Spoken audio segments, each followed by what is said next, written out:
अन्ये च बहवः शूरा मदर्थे त्यक्त जीविता नाना शस्त्र प्रहरणा सर्वे युद्ध विशारदा। नमस्कार। आज हम बात करेंगे श्रीमद् भगवत गीता जी के प्रथम अध्याय के 9वें श्लोक की। यह जो मैंने अभी आपको श्लोक सुनाया, यह प्रथम अध्याय का 9वां श्लोक है। जो क्रम चलता आया है कि दुर्योधन बता रहा है पहले पांडव सेना के योद्धाओं के बारे में द्रोणाचार्य को, और फिर उसने अपनी सेना के बारे में बताना शुरू किया।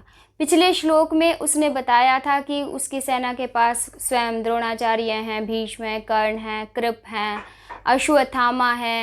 तो वह यह बता रहा है कि ये जो योद्धा हैं ये मेरे पक्ष में युद्ध करने के लिए इतने तत्पर हैं। वहाँ शब्द का प्रयोग हुआ मदर्थे त्यक्त जीविता, अर्थात मेरे लिए, मेरे कारण इन्होंने अपने जीवन जीने की इच्छा तक त्याग दी है। अर्थात ये युद्ध में वीर गति पाने के लिए तैयार हैं, परंतु मेरा साथ कभी नहीं छोड़ेंगे, युद्ध से कभी भी परे नहीं हटेंगे। तो इस तरह के योद्धा हैं।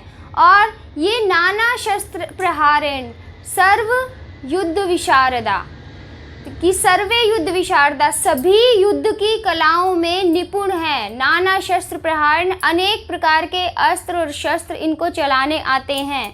चाहे हाथ में रखकर चलाने वाले शस्त्र हों जैसे तलवार है, गदा है, या फिर फेंक कर मारने वाले अस्त्र हों जैसे बाण है, तोमर है, भाला है, ये सभी में निपुण हैं। और सभी युद्ध कलाओं में भी निपुण है कि युद्ध कैसे किया जाए, किस युक्ति से किया जाए, सेना कैसे खड़ी की जाए, किस तरफ की जाए, इन सभी बातों में भी निपुण है।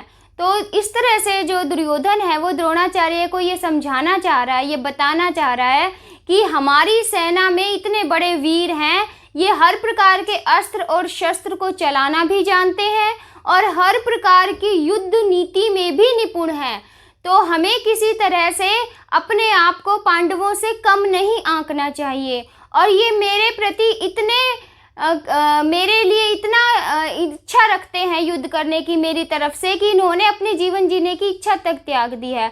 अनेक है, मैं इनका किनका नाम लूँ, जैसे कि शल्य है और जयद्रथ है, और भी अनेक योद्धा हैं मेरे पक्ष में, मैं किस किस का नाम लूँ, अनगिनत योद्धा हैं गुरुदेव। तो हमें इस बारे में सोचना चाहिए कि हमारी सेना संख्या में भी उनसे ज़्यादा है और योद्धाओं में भी उनसे ज़्यादा है। तो हमें किसी तरह से घबराना नहीं चाहिए, अपने आप को कम नहीं आंकना चाहिए।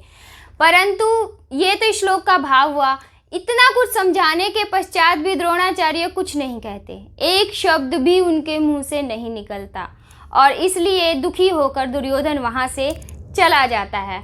और उसके मन में क्या भाव आते हैं वो हम आपको बताएंगे अगले श्लोक में। तब तक के लिए नमस्कार।